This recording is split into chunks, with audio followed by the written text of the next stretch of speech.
Daming kalapati guys. Vaccine. Vaccine.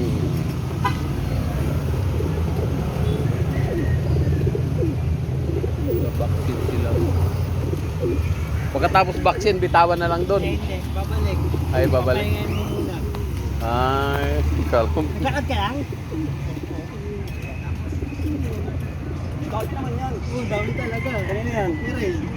Ito sa akin. Saan niya kinuha? Ito sa akin. Doon, sa ano niya? Sa Kurokan? Hindi, dito. Saan? Ito kay ano? Dito.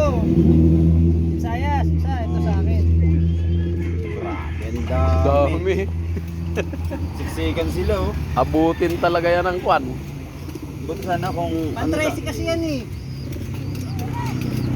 Tracy ba? Oo, pantresi yan.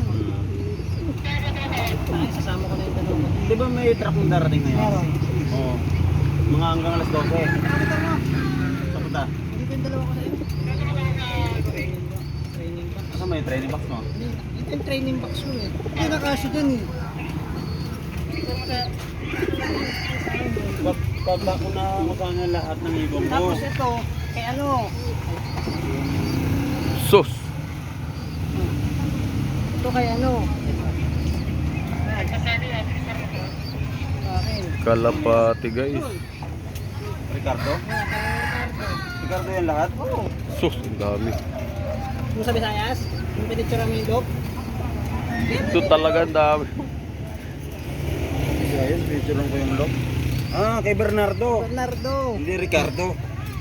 Kaya ano yan, tawag dito Cesar. Hindi mo kilala, pwede mo, ikaw nagad doon. Nakalimutan ko yung Cesar na.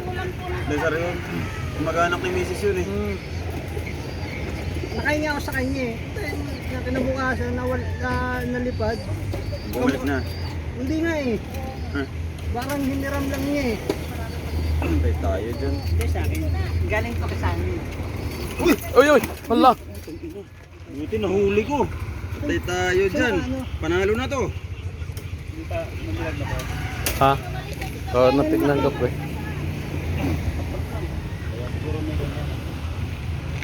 Lumipad ko nakawala tapos.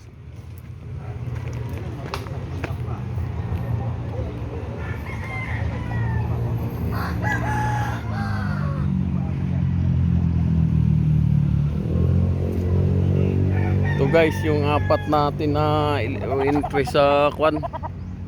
Urdaneta sa 28. Ito yung nanalo sa Santa Quiteria.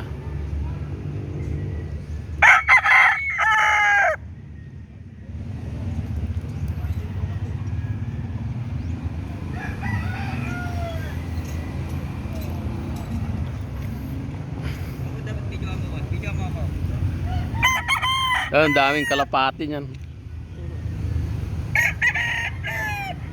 Pangalawang entry.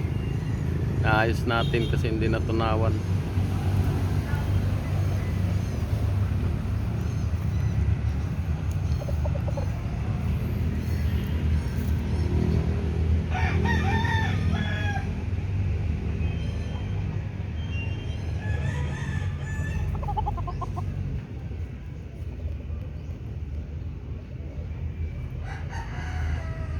Silang tatlo niyan.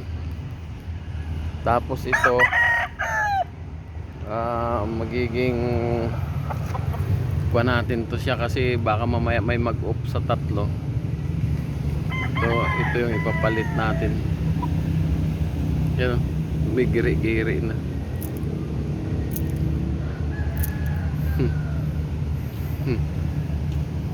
Yan ba yung nangangayaw?